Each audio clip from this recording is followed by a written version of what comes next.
Welcome to Mental Health Mondays. This is such a blessing to be here with you, all of you, our viewing audience. A blessing to be with you, Dr. Whyte. Welcome. Always good to see you. Thank you so much, sister. Yes, good to see you each and every week. We are excited about today's program. I'm sure many of you either got the text or saw on social media that we are talking about marriage and relationships. And yes, we're even going to say a quick little something about Will Smith and Jada Pinkett, which I'm sure many of you have heard what has been discussed with or that was released this last week about their marriage. And so we're going to springboard from their announcement and talk about marriage and relationship and give you hopefully some tips that can help you to know what can help your marriage and help it to work. So we are taking your questions on marriage and relationships tonight. So definitely put that in the chat. But before that, please let us know where you are watching from so we can say a very special welcome to you. Um, Always want to shout out my homie Clint. I was just going to say, Always representing. Clint is there and accounted for. He is always going to Oh, be it's phenomenal. one of the first few. So welcome, Clint. We have Yeah. Narissa from Texas. From Texas. Welcome, Let's see. Narissa. We got Annette. We got Annette from Castle Rock, Washington. Awesome. Welcome, Annette. Ooh, we got Celeste from South Korea. Hey, Celeste. Hey, Celeste. I think you're our first South Korea. Like even during the church service, I don't think I've seen maybe I've seen somebody from South Korea, maybe once. I don't know, but definitely not that many times. What a blessing. Welcome, welcome, welcome. We Tell got tell me, tell me, Celeste, what time is it in South Korea? I'm always interested. I'm we thinking have it must be like in the early morning. I'm thinking that. So yeah, put in the chat what time it is there. But we got welcome. Jinjin from Georgia. We have Welcome. Rosalie from Belize. Wow, beautiful, beautiful country, island, N- or not an Niche from island, Jamaica. country. There's an island, beautiful Jamaica. Welcome. Absolutely. David from Van Horn, Texas. All right. We have our beautiful sister Gigi from Texas as well. Welcome, Texas is in the Gigi. house. Yes. May Awesome. from Washington. Got No New Yorkers? Gracefully from Alberta, Canada. Doesn't look like you're New Uh, Yorkers. They're not. what are you going to do? Yeah, I don't know. No New Yorkers. Rianne from No, Kansas. we got Columbia. Oh, Reed, Columbia. I love it. Um, Welcome. somebody else we got again Omen from Georgia. So I don't see Cali and I don't see New York. Oh boy. Nope, We Callie's gotta not go. in the house. We gotta go. Anguilla. Barbara, Anguilla. Barbara, welcome. welcome. So good to see all of you, and we're just thrilled to see all the different places where you're viewing from. Thank you for tuning in, and if it's like late at night or early in the morning, thank you for waking up. Thank you for staying up. We just thank you from the bottom of our hearts for supporting Living Manna Church, but also Mental Health Mondays. And so, please, I'm just feeling that our topic is something that is on all of your hearts. Maybe you're in a marriage, in a relationship, and you want to get some tips on how to improve that relationship. And even if the relationship is fine and you feel like you're maintaining, but it's always good to just to do a little tune up, just like a car. Every car, I don't know, in my car, the computer in the car says, okay, you've gone 3,000 miles. It's time to change the oil, or it's time to do this. Every thing needs a little bit of maintenance, and marriage and relationships are no different. And so we're going to be talking about that tonight. So again, please put in the chat because we want to answer your questions. Like I mentioned at the very beginning, Will Smith and Jada Pinkett, which have been known as the power couple in Hollywood, in the Hollywood circle. He's done so many movies. She's done some movies. Of course, he did his popular television program for years and years and years. He was also a music artist or a rap artist as well. And so, this couple is known around the world. And there's always been, I shouldn't say always, but I say in the last 10 years, maybe, yeah, last 10 years, always some rumors surrounding them. I know I had heard those rumors that they had an open marriage and all of these things. And I would say, no, they've never said that. But in so many ways, they kind of did let us know that's what was happening. And so we're not here to highlight their marriage as this is the type of marriage that you should be modeling your marriage after.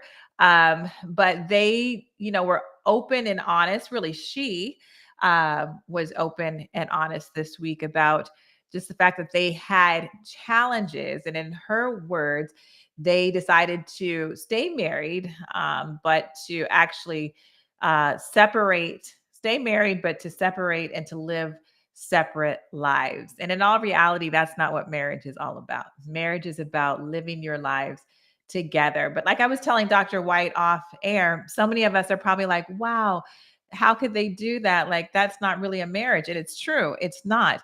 But so many people are married on paper and they live in the same house, just like Jada and Will still live in the same home. But emotionally, they are not connected like a married couple. Like they are kind of like roommates, or they pass, like how they say ships passing in the night, like they might pass each other in the hallway on the way to work or something, and they might express a few words here or there, but there's no real passion, and the connection, the passion is gone and the connection is gone.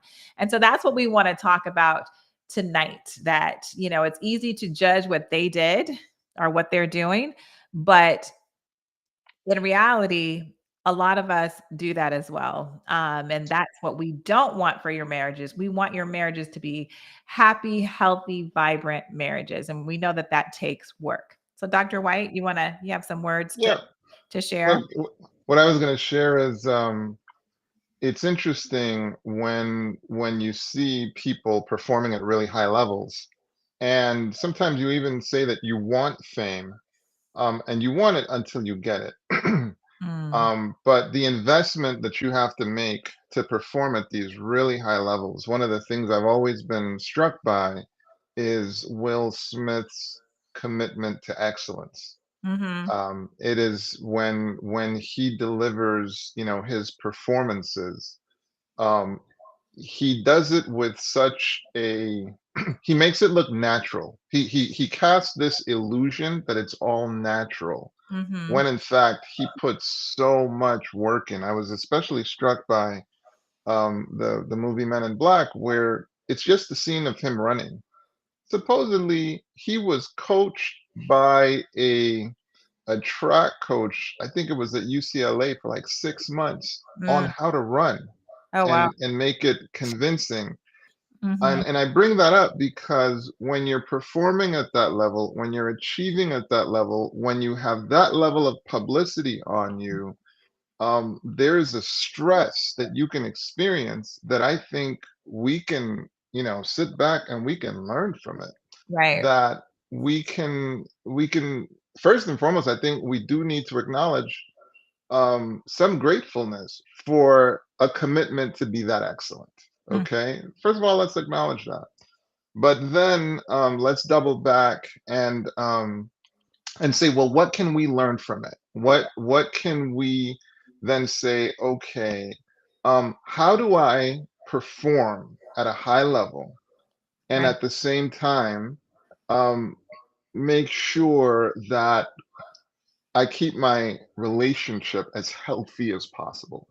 right. Like that really is the discussion that hopefully this conversation would foster. Mm-hmm, Because on some level, we all have those challenges. Like mm-hmm, we are committed to going after career aspirations, fiscal soundness. We trying to get that bag, as the young people say. mm-hmm, Um, you're after these things, but in the pursuit of it, just make sure you keep the main thing, or you are respectful of those ingredients necessary to maintain a mm-hmm, robust relationship. Mhm. So what are some of those core things that are necessary in order to keep a relationship rich and vibrant? What would you say, sis? Yeah, I was just thinking, and I know we've done so many programs, but we've mentioned this before when we were talking about marriage and relationships. But I'm just thinking about some of the things that Dr. John Gottman prescribes for couples, weekly date nights. Weekly date nights. I mean, that sounds so like, okay, but to actually make time to incorporate that into your week for your marriage is huge because it's 2 hours. I mean, he says at least 2 hours, and some people are like, to carve out 2 hours, and it can look so many different ways. I know I've had couples where they had young children, so they couldn't, and they didn't have anyone living in the area, so somebody that they trusted could take care of their very young children. So they carved out the time. Their 2 hours was after they put the little kids to bed because they know they were going to put them to bed about 7 o'clock, and so they could have from 7 to 10 or 8 to 10 time on one night a week where they could the husband could make well both of them could make a nice dinner and make it look and feel like they went out to do something. And so you have to be creative. Some people I've had actually took hikes in the middle of the day because they both worked at home and they could take that time out and the kids were at school. Sometimes you have to be creative with these things, but it's important to be intentional about your date nights because it helps you to reconnect each and every week. So that's one tool. I can keep going, but you might want to give one yourself. Absolutely, absolutely. And so, Gigi, we see your question. I'm gonna say my tool, and then we'll come right to your question. So, um, in a word, friendship, Hmm. friendship. In a word, friendship. I think because of the passionate nature of courting, you can mistake passion for friendship and or even obsession, like especially early on in courtship, it can be so obsessive. We hear terms like love bombing and all this kind of stuff. And Hmm. what can evade us is, do we have a good friendship? Do we have a good friendship? Very And important. then all the elements that come off of that. When it's a really good friend, you respect them. When it's a really good friend, you value their input.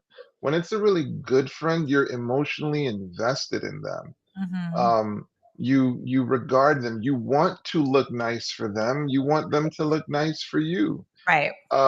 Like all of those things, and I just see a lot of times in couples that friendship not being prioritized, and when that goes to the wayside, it's so easy to become combatants. Hmm. And you might not be physical combatants, but you are literally like competing for resources Hmm. rather than being a team, devoting resources to a common agenda.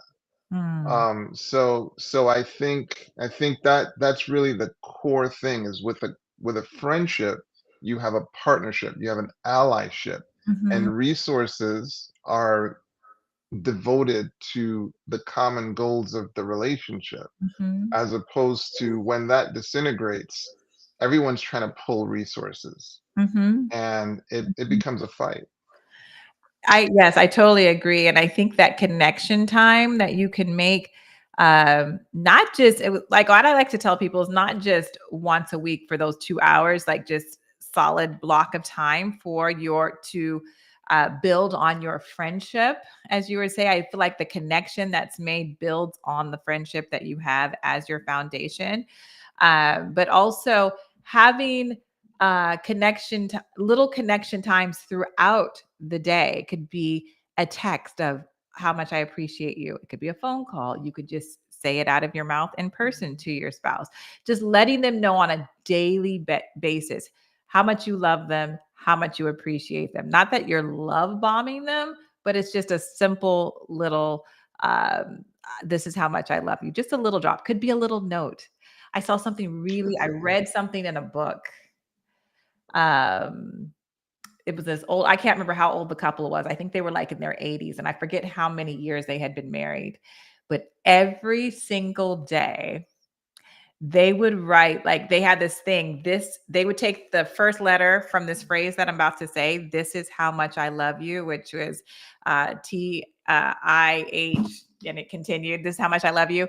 And they would write those letters, and they would put it, like, sometimes they'd write it with lipstick on the mirror, or one day the husband unrolled the toilet paper so that the last sheet of toilet paper that she took had, "This is how much I love you," the first letter to that statement. And she found that it's like they would do, so it kept, they never knew where to express it to be, but they would do that every day. I'm not saying we have to do that, but that's cute. It's something creative that just keeps the spark going. Go ahead. I mean, it's just that communication that that person is top of mind. Right. You know, yeah, no, absolutely. Yes. This is dangerous, but like, imagine treating your spouse like it's an affair. You know, Right. like imagine treating But them I know that way. what you mean. I know what you're trying to say, because affairs are wrong. Affairs are wrong. I'm looking at the camera. No question, they're Affairs are wrong, wrong. but However, you if you don't if treated your spouse, you don't ignore the mistress, right? you If you don't, don't no, text or call the mistress, to be it a problem. is gonna be a problem. And you trying to protect your whole situation because you're not trying to get your cover blown, which is wrong. However, but you do put a lot of attention into that. So You don't make any excuses that you can't see the right. No, you mistress. don't. You're like, "Oh, I'm You busy. I'm at work." And find a way. they're like, You find a "Really?" way. Yeah. So anyway, all right, now let's go to Gigi. Okay. What would you say to people who are living together as man and wife but not having sex? So they believe it's okay with God as long as they are, I presume you're saying, not having sex. Isn't living as a man and a wife more than sexual? More than sexual. Right. So she's creating a scenario in which two people are living together, but they're not having sex, right? Well, it's interesting because I mean, Gigi, if what you were saying was true, it would be like illegal for a man to have a female roommate. And there are people who have there are, what's the word? There are Platonic there are platonic, friends. relationships. There are platonic relationships all the time where people have no interest in Right. being intimate, and there's nothing wrong with it. But it sounds like Now, this isn't a platonic situation. but this is not a platonic situation, and I think what you're highlighting, Gigi, is when you've set certain boundaries for yourself, it's a good idea to not tempt yourself unnecessarily. And what I mean by that is Right. what people are often not aware of is the fact that we have the frontal brain, we have the frontal lobes, and us being guided by the frontal lobes, right? The frontal lobes has all these principles, all these ideals. It's got these standards. It's just wonderful, right? Mhm. Um, the problem is supporting that frontal lobe is a limbic brain, okay, with more visceral urges.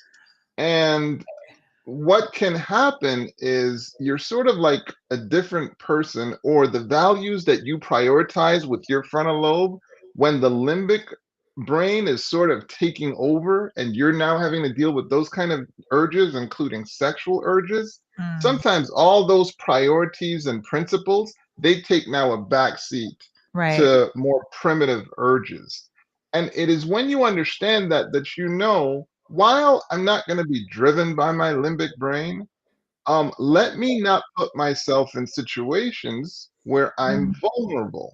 Okay, Right. let me be respectful of understanding that, yeah, you want to respect the fact that you do have a limbic urges that the frontal lobe can at times have a difficult time dampening, even though it can do it, and that's why you have to protect your frontal lobe. So Mm. that's why I wouldn't necessarily want to be living with a person that I had romantic inclinations for, because that I made the commitment I wasn't going to have sex before marriage with. right. She did come back and say, no, I mean, they're engaged and seriously dating. So, with that, I completely agree with what you stated. And to put yourself in with those temptations that, that person's in the house and like you're tempting yourself and you're playing with the devil, if you will. You're playing with the devil in the sense that if you think he's not going to come and tempt you in a way that's going to get you to do what you are saying you don't want to do. I mean, you're fooling yourself because it's such an easy target. You're such an easy target for him to be able to try to do that because you've put yourself in a situation to make yourself vulnerable in that situation. But also because it sounds like maybe this is a Christian couple who are like, okay, I'm okay. We're not sleeping together. We're just living in the house together. If you're coming from that space, then you care about what the Bible says, and the Bible says to avoid the appearance of evil, right? So people looking at this are thinking like, okay, they live there together. They're probably having sex. I mean, that's just the natural assumption that people would think. If you absolutely don't care about the Bible, well, then that point's not going to matter to you. But um, that's the only reason why I would think that you would live with someone that you're dating, you're engaged to, and not have sex with them is because you are coming from a biblical perspective, or maybe you just don't want to have sex before marriage. So it's a big surprise. I have no idea. But either way, you're tempting yourself for whatever your reasons are. You're definitely tempting yourself. On to Clint's question. What do y'all suggest if your date nights are few and far between? We have no one willing to watch our kids laugh out loud. So, we faced a similar situation, Clint, and some of the things that we employed were things like her bedtime. Like making sure that she was Mhm. up as early as possible. Okay, okay, guys, not 1 a.m., but like 5 a.m., 6. Like making sure she got up at a reasonable hour so that she would then be falling asleep by Mhm. 6, 7 o'clock. So that now mom and I now had our time Right. together. Those were some of the tools that we used.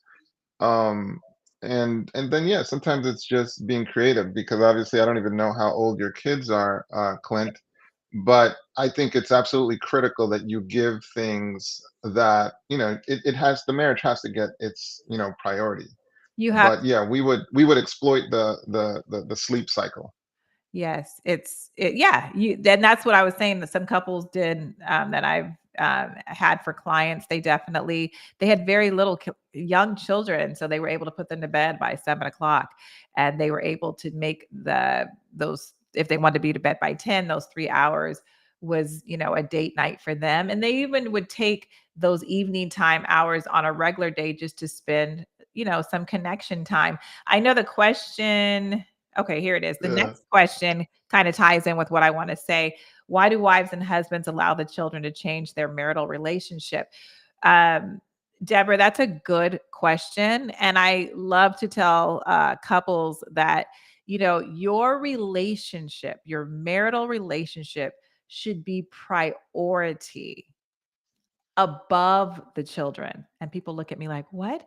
Yes, they need to be above the children because if the mommy and daddy are happy or the parents are happy, if the marriage is healthy because you have paid attention to all the things to make it so that it is healthy and mom and dad put the work into the relationship, then the children will be happy. They'll be healthy. They'll be mentally, emotionally healthy. So many times we enter into marriage and we have the honeymoon time and we have some years together, a few years together, and then children come in, and then we just focus all on the children, especially moms. We can just like focus on our children because we're just like we're gonna take the best care of them, and you do. But then we kind of sometimes forget about our husbands, and they feel neglected sometimes. And so the relationship can start to deteriorate from there.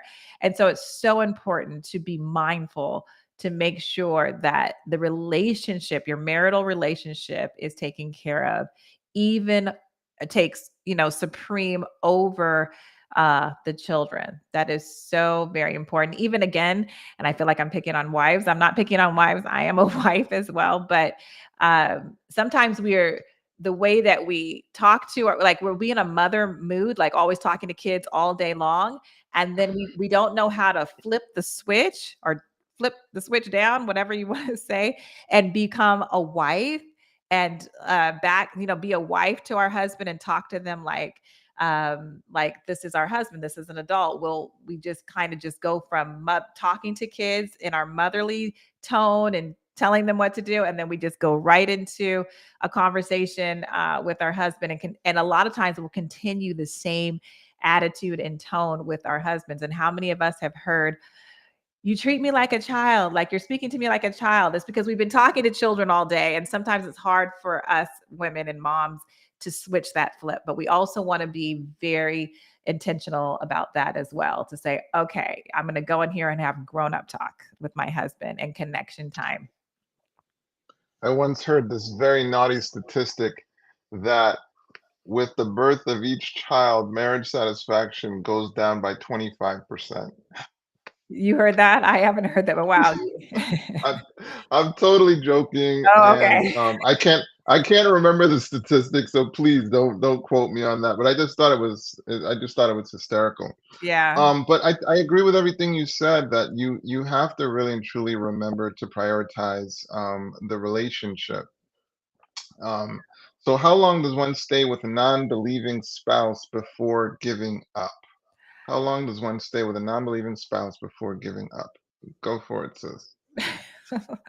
Well, I mean, well, first of all, so I you would want to say know, don't give up. like, Don't give up. like, I mean, not on your marriage. I mean, if you, I mean, my thoughts and answer to this question is, so, I mean, you don't give up on the spouse just because the spouse is a non-believer, right? That's not a deal breaker. You pray for the spouse. You want to be the example on, I mean, that hopefully God's love is shining through you to the spouse and to the children, that will, eventually win them over, and they want to have that relationship with God. But we can't force someone to do that. And my honest opinion, and if I'm coming from a biblical standpoint, like that's just not a deal breaker for a marriage. A non-believing spouse doesn't mean that you're being physically abused or emotionally abused. I mean, that's a different conversation. But if it's just on the premise that they're not a believer, that's not a deal breaker from a biblical standpoint. And even and then let's just take the Bible out, and let's just say this is not a Christian that I'm speaking to, or a Christian in that situation. If they're not a bad person and they're treating you well, and you have children, and they're not, again, not a mean person, and they're not abusing you, there's no reason to give up on that marriage. yeah, so just a few, statistics in terms of, yeah, just a few statistics in terms of marriage. So first of all, you want to know that people are getting married later and later. So average woman is getting married around like 26, average male around 28. Roughly about 4% of couples are divorcing after 10 years. 63% of divorcees believe a better understanding of the commitments of marriage could have helped them avoid divorce. Right. And lack of compatibility is a top reason for new couples to divorce. So 59% of couples who divorced in their first year cited this cause. So getting clear on how compatible you are is a big deal. And this was a article, let's see, coming out of Forbes actually. All right. So that would be a difficult question to answer from a statistical standpoint. So just a FYI. But I Mhm, thought those were some helpful things that you mentioned. Okay. mhm. Any other questions? Who are While the most important? Okay, go ahead. I was going to say, while we're looking for more questions for people to be asking, I just want to make a comment on like our opening couple that we talked about. Something that Jada said in her when the interviews about her book is that they just were exhausted. They had been trying to do what they could do to make the marriage better. I don't know what those things were. They're multimillionaires, so I'm sure they went to the best therapy and all of those type marriage therapy and that type of stuff, but they just became exhausted from trying, and so they just gave up. Again, we're not highlighting them as the example. I mean, this is Mental Health Monday is sponsored by Living Manna Church. And so we come from a biblical perspective. I believe when you get to the point where you're too tired, the saying says, and hopefully you're trying to do this along with God. But if you're not and you get too tired, it's like it comes to a point where you need to let go and let God, meaning like let God work in the situation. Like he can carry you through situations. But this is not speaking of physical abuse or emotional abuse, or if you're in a situation where your life is, at harm or being threatened. But if this is just like, we just don't get along, I don't like how he puts the toothpaste on the sink. I mean, you're just having silly arguments and not connecting and just not having that emotional connection. God needs to come into your situation, into your space, and he can change things from upside down to right side up. Go ahead, Doctor. Well, and so lessons that you can, derive are things like please don't be afraid to invest in your relationship, especially early on. Right. There's what's called prevention, but sometimes there's preemption. There's like you're not going to go in that direction in the first place if you can harness certain tools. One of the primary reasons why people at times can divorce include communication issues. Like just underestimating how powerful it is to be able to communicate your needs effectively. And the critical part of communicating is listening also. So, how well do you listen and hear what your partner is actually saying? Mm-hmm. Both what's being verbalized and what's being communicated non-verbally. So, in California, for example, you'll see um, lots of martial arts studios all over the place, and all over you bump into people all the time. I train, I train, I train, I train. Um, and the reality is, most of us are going to get through a good bulk of our life, and maybe you have one fight, two fight, three the max, right? Mm-hmm. But every time you're talking, you are in a verbal fight, if you will. You are trying to convince a person of something, or sometimes you're selling something. And how much investment, how many communication gyms have you seen people attending? Like Mm. how much effort are you seeing people put into a skill that they use every day? Especially if you're married, you are communicating on a daily basis, and too often we are not proficient in those skills of communication. So the point being, please do not be afraid to make the investment in getting with somebody that can sharpen you on those skills, on those tools that will help you be more effective in getting what you need out of the relationship, and also giving what you need Mm-hmm. out of the relationships. Let me see if I can get a good question for you, Sister Tante. Um, let's see. Let's put Sister Hatante in the hot seat if she doesn't mind. But this one, or do you have another Um, question? no, no, go ahead. No, I was going to give you another question. I was going to give you a question, Okay, well, I but go just ahead. want to answer. It just says, "Oh, so we have no community." This person is stating that we have no communication or intimacy before or anymore because of a faith belief. Can you recommend a Christian counseling person in Ontario? I'm assuming that's Ontario, Canada. So we can't. I mean, I can't. I don't know if Dr. White can, but I can't recommend anyone. Because I don't know of a Christian therapist in Ontario, Canada. Is psychology today That's what international? think I think Because if don't psychology today is don't let me international, Google, but I think it is. I think it is. I think because if it is, that's what I was gonna you might be suggest. able to Yes. So go you might while you're nowadays, no matter talking, I'm where Googling. you are, Keep yeah, talking no while matter I where you are, whether it's Google or whether it's um, pastoral resources or whether it might be your primary care physician, there are definitely sources where you can get a right. referral to a good practitioner. Um, just pursue it like your life depends on it because your life does depend on it. But yeah, I think it's a great question, because that is just something that you should take the time to pursue.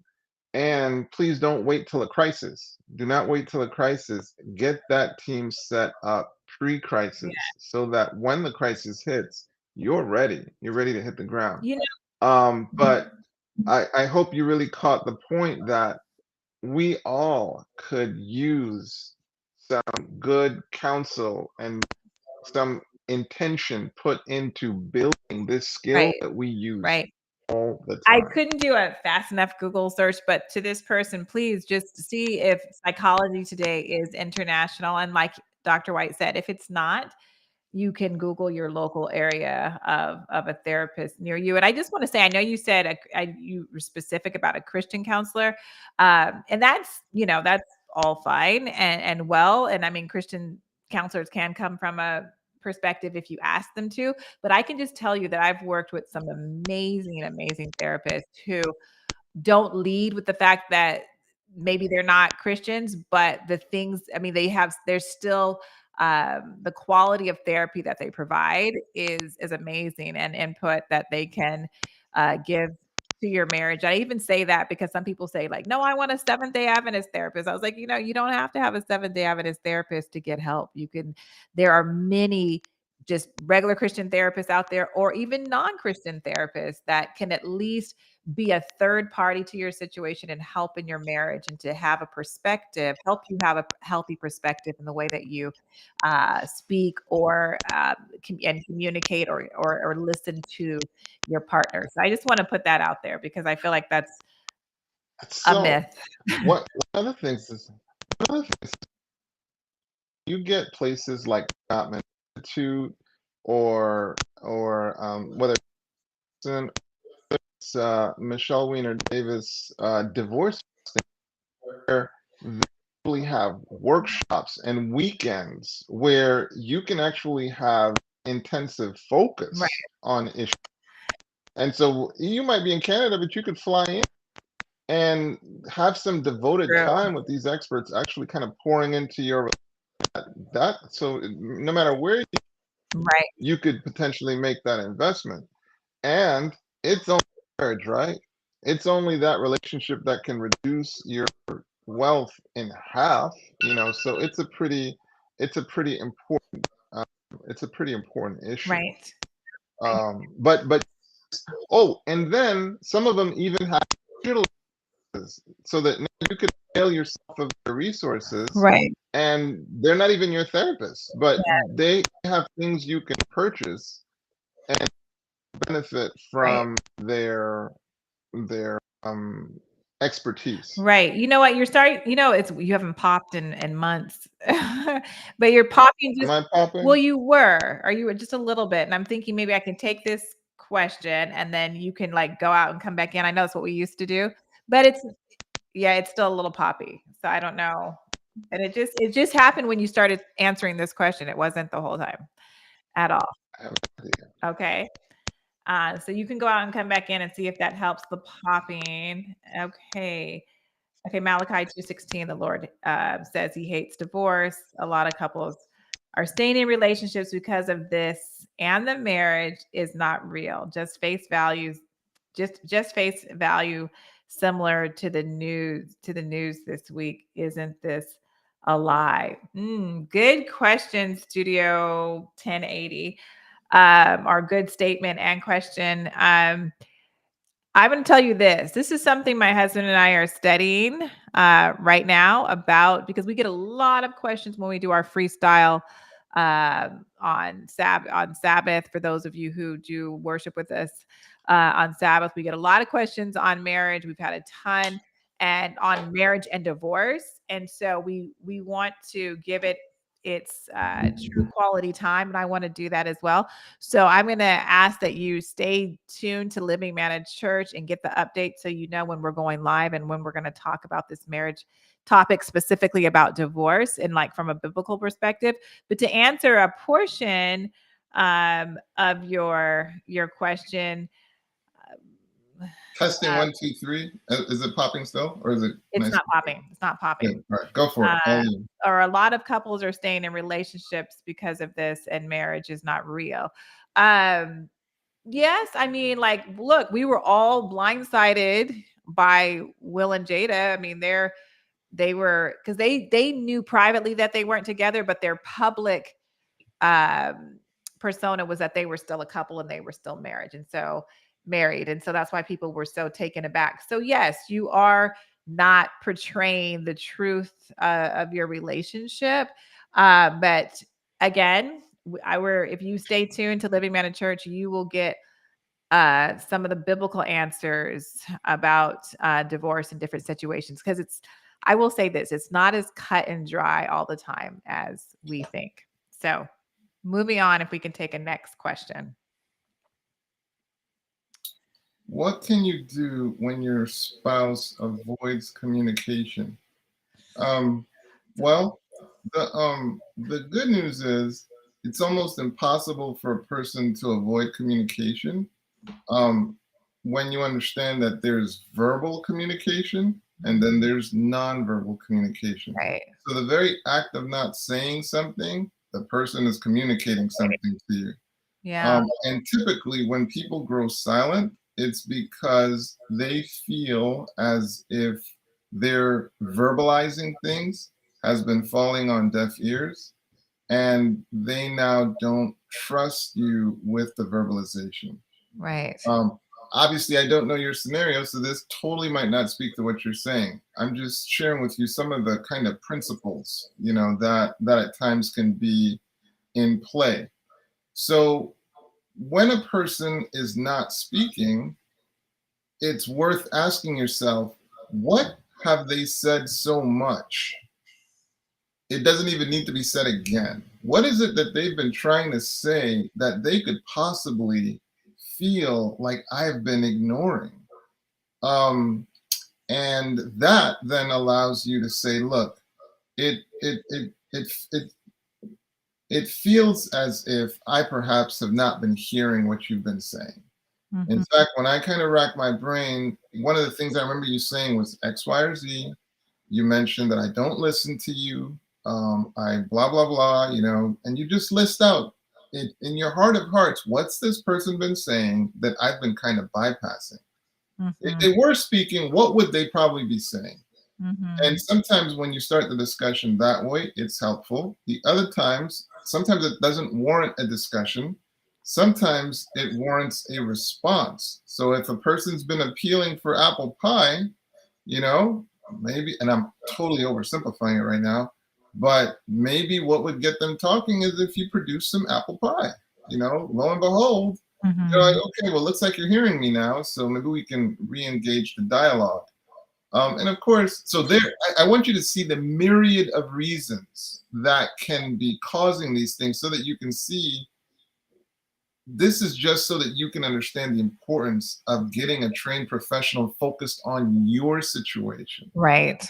Sometimes what mutes a person is anger. So maybe they felt so violated, they don't trust you with speaking. Sometimes they're feeling ignored. Sometimes they might be in shock. Um, Sometimes they don't know what to say. I just want you to see the myriad of reasons why a person at times can stop verbalizing what they're communicating. Mhm. And the result is nonverbal communication. Yeah. They're not speaking, but that not speaking is still communicating. It's communicating something, and we call that meta communication. So it is they're still communicating. I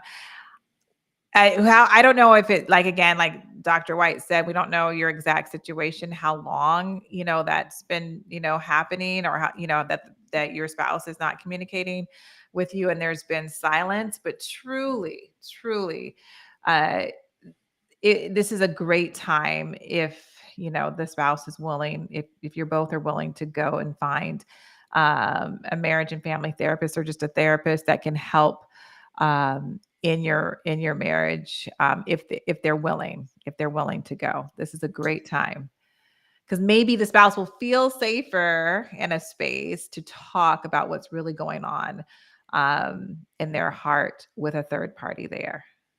Okay. It's possible. Here's Gigi dropping bombs.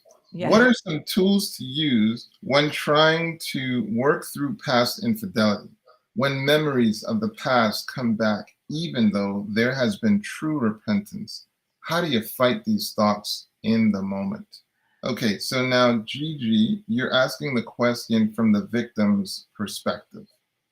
So we're going to answer it from the victim's perspective. So uh, experiencing infidelity is traumatizing, Yes, it is. and you want to realize that. So there's a condition called post-traumatic stress disorder, and in many ways, the infidelity can really leave you with those symptoms of obviously having trust issues. Those memories can then leave you with intrusive thoughts. So you're just in the middle of your day, and then you're just flooded with intrusive thoughts. These are some of the things my patients have mentioned. Obviously, you can have moments of severe anger. And so one of the things you have to come to is what is going to be your system for healing? Mm-hmm. That anger that is stored inside your body, what will be your process to let it out constructively? Like, that is the question in Mm-hmm. front of you. You're not responsible for the trauma, you're responsible for the healing. For the healing. You owe yourself that. What is the process you're going to invest in Mm-hmm. to promote the catharsis, to promote the healing, to promote the growth?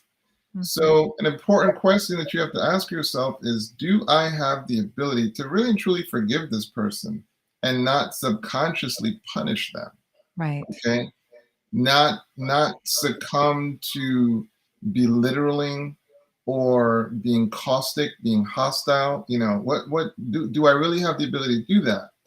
And you can see why it would be so wise to get a trained professional Yes. to help you understand the layers of the trauma, Mm-hmm. how it's impacting you, and how it's poised to hijack you. Yes. Okay. Getting clear on those things, and then what you can do about it. What you can do about it. Mm-hmm. So those are some of the steps that you can involve yourself in to make sure um, you grow from this Mm-hmm. rather than degenerating from And this. it Instead, takes, you grow and you heal rather than just having to live with that right. trauma. What were you going to say, sis? I was going to say, I agree with everything that you said. And yes, it's important that you grow, and so that the anger does not destroy you, especially if you've decided to stay with this person and to forgive them. I mean, when you're talking about intrusive thoughts, as far as like just the memory of the actual action, I mean, it's just like any other negative thought. I work with clients, to deal with negative thoughts, right? And so even when that negative thought or that memory of that negative situation pops into your mind, and this is for a situation where you've decided to stay and you're forgiving them, so you don't want to replay it over and over, but the thoughts keep just popping in. So to externalize that thought and just say, okay, memory, thought, you're trying to get me to relive this experience. I have seen true repentance from my spouse, and I have chosen to forgive him or her. And we are in a different space and we're moving forward. And then you imagine yourself destroying that thought, and you can, do that in so many ways. And so you this thought, that's not going to be the end of the thought, meaning maybe for that moment it's the end, and it's going to come back, and when it comes back you do it again and you do it again, and then eventually, as you're in a healthy space, and like Dr. Whyte said, you and your spouse are going to, you're in counseling, you and your spouse are in counseling. And so you're in a happier space. So if you're in a happier space, when you get these thoughts, it's easier for you to be able to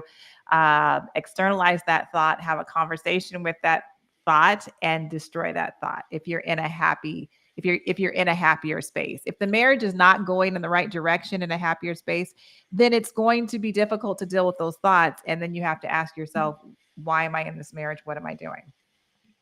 Yeah, no, no, well said. And I mean, for me with the thoughts, I like the detour technique. So that's where you ask yourself, what is this thought distracting me from right now? Like, what is it that is distracting me from? Because a lot of times it might come up while you're doing something relatively important. And so, okay, what do I need to get my focus back on? Because by so doing, you don't want to be victimized by these quote unquote intrusive thoughts. Can a lonely and loveless marriage affect your children? Can a lonely and loveless marriage affect your children? Yes. And I just say yes, just like that. And Dr. Whyte, I'm sure you have something to share on this too. But a lonely and loveless marriage can affect the children because they feel all of that. Even when we have anxiety and we're anxious, our children feel that. When we're not happy, and they can see by example each and every day that, they may not even know what to call it, but mom and dad don't show love to each other, or maybe the words are harsh that you speak in front of your children. And so they can feel that, and it makes them unhappy because the home is not, it's not a vibrant, happy, loving home. And so they can feel that. They feel our emotions. Yeah. So it would be so cool to like pull Amelie in and be like, unpack that. What is the additional stuff that you're wanting to say behind that question? While the marriage can be challenged, you as a partner, you do get to be loving, as a person, and show those kids your model of love. And then you said a loveless marriage. That's quite a term, a loveless marriage. Um, I think it should definitely sensitize us to the importance of investing in our relationship with the understanding that our relationship directly impacts our children for the better, or at times it can negatively impact them. So that's why we want to make sure that our relationships are filled with love and vibrance, so on and so forth. So there's a statement here, not quite a question. I would disagree. We are bound in covenant for reasons. I don't think always looking for ways out is the best answer. Um, Who said that they should be looking for a way out? I don't think. Maybe that was in the chat or something like that. Yeah, Because I'm not sure. But anyway, I would disagree. We're bound in covenant for a reason. I don't think always looking. Okay, so yeah, I would definitely agree that we don't want to always be looking for a way out. I think that's a fair thing to say. I think that the balance to that is in cases of abuse, in cases of infidelity, in cases where a party feels like differences are reconcilable, differences are irreconcilable. Let's see. Infinity doesn't need to be sexual either. I feel like anything that's dominating your time. Yeah, I think it was a typo. It was infidelity. Infidelity doesn't need to be sexual either. I feel like anything that's dominating your time and attention, which takes away from the marriage, is, in my opinion, infidelity. That's a really that's a Yeah, really rich, statement, that is. because Mm-hmm.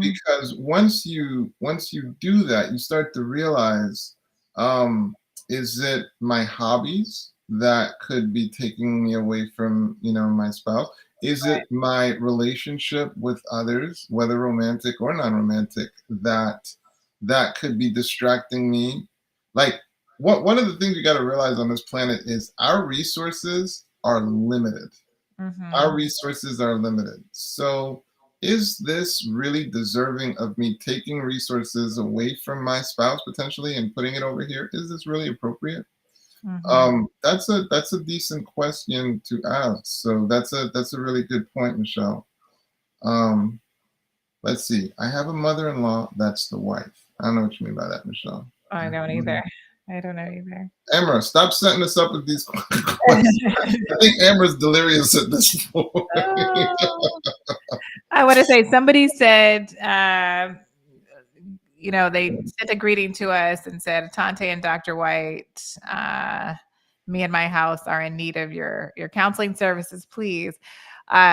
We could only redirect you. Don't know where you live, but we have to redirect you to finding a family, a marriage and family therapist. So marriage and family therapist. I mean, they also, any therapist can help with not just marriage situations, but family situations impacting children. So again, that website we mentioned earlier, Psychology Today, you're able to put a filter in. Like if you are looking for a Christian therapist and you're specific, that's what you want, you can do that.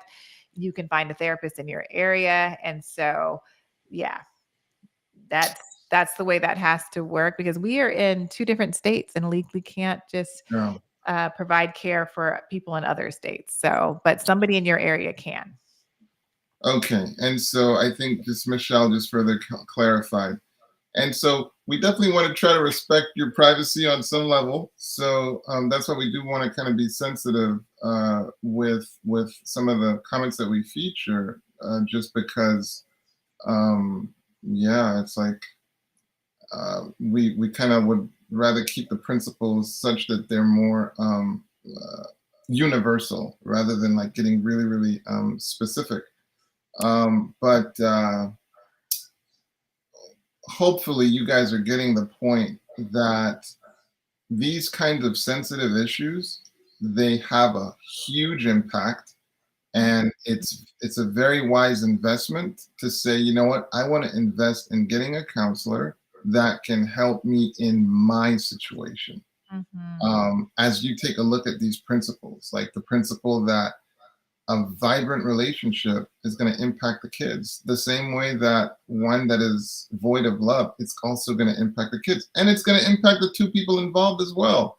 Right. We both, I'm sure we've had arguments with our spouses, Amber included, and it's not a pleasant day. Like when you're not connected, it's draining. It's very, very draining. So that making the investment to try to minimize how much that happens and getting the tools so that you can repair effectively and quickly, it's really, really worth it. Yes. Okay. Yes. Let me see. Here we go. This one.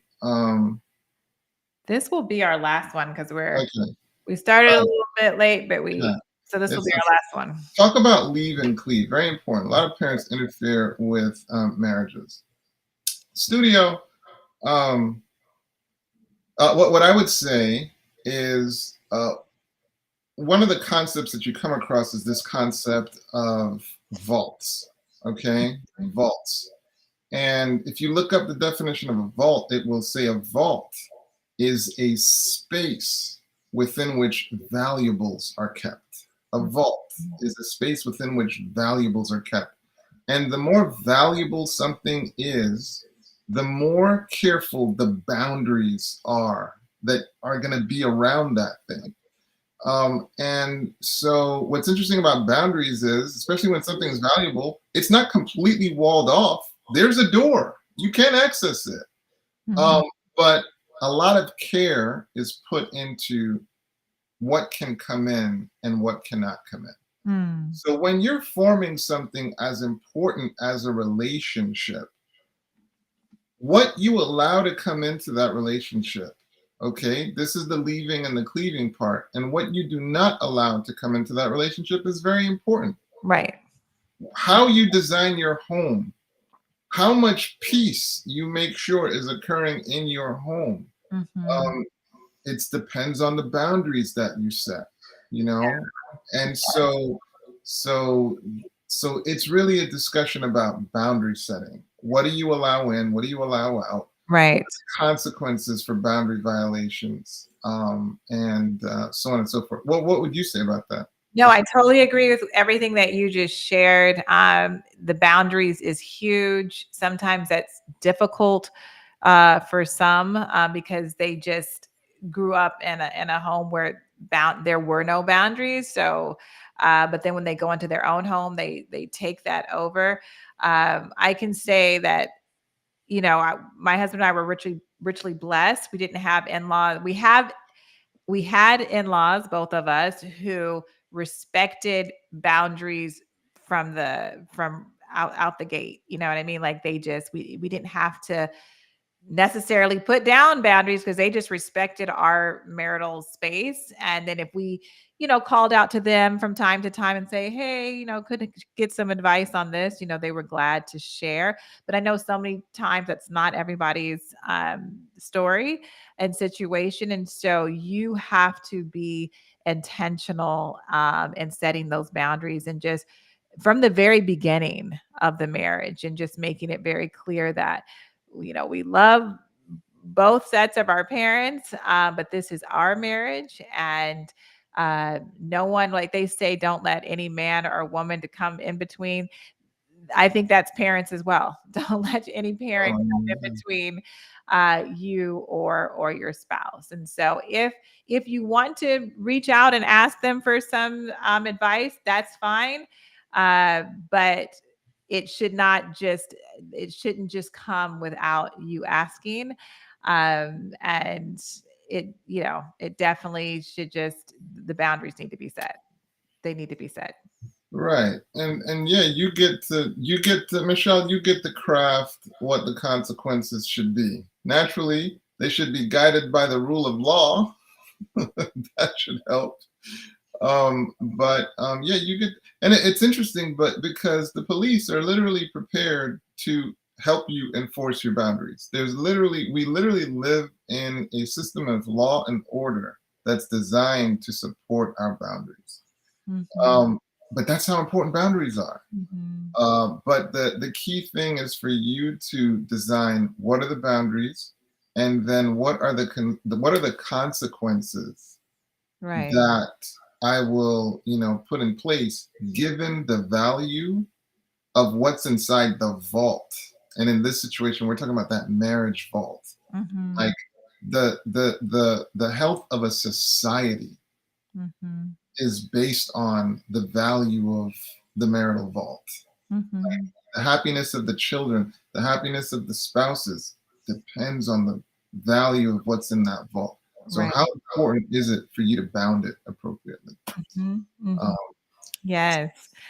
Yes, yes, yes. I just want the person I had asked or answered the question a little while ago, they said that needed the therapy or the counseling from both of us, and we were leading them to Psychology Today, said they were in New Zealand.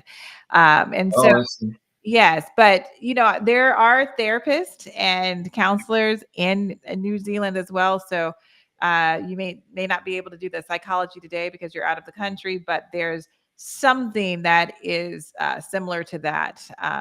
I'm sure in your country and in your local area where you can find a therapist that can help you and work with you in your situation. So That person in New Zealand, think about the Gottman Institute. You might want to go there. yeah, It there's a might lot be of at stuff online. gottmaninstitute.com. Look up John Gottman. Yes. Um, and my goodness, there's just such a plethora of resources Right. that they have. If you go to the Beck Institute, yet again, just a huge number of resources. And again, Michelle Weiner Davis with divorce. Look up divorcebusting.com. Mhm. And Michelle's claim to fame is she specializes in couples where one partner has one foot out the door. Like that's her specialty. So and again, it's divorce busting. So Right. these are places where you can get resources that can help you as well. Yes, we are all out of time, and we see that this marriage relationship conversation is very important to so many of you. And I think we may come back possibly and revisit this. We will see, because there's a lot of questions and comments here, and we are actually not going to be here next week, but when we come back, we can follow up. I'll mention one more resource. It's my resource. So it's my7vitals.com, my7vitals.com. And one of the things that we do talk about is relationships. So my7vitals.com and or killingburnout.com. Yes. So those are some resources that I offer, and there's even some free resources on there. So yes, there you have it. Great stuff that will be helpful. And Michelle says, please do come back. So we're going to have to come back and talk about this some more.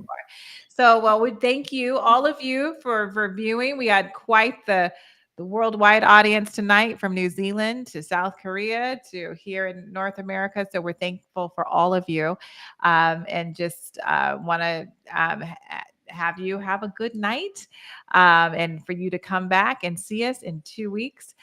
We will be here with another Mental Health Monday. It looks like we'll be talking about this topic again. So we look forward to that. Have a good evening. Take care, sis. All right. Till next time. Bye-bye. Bye-bye.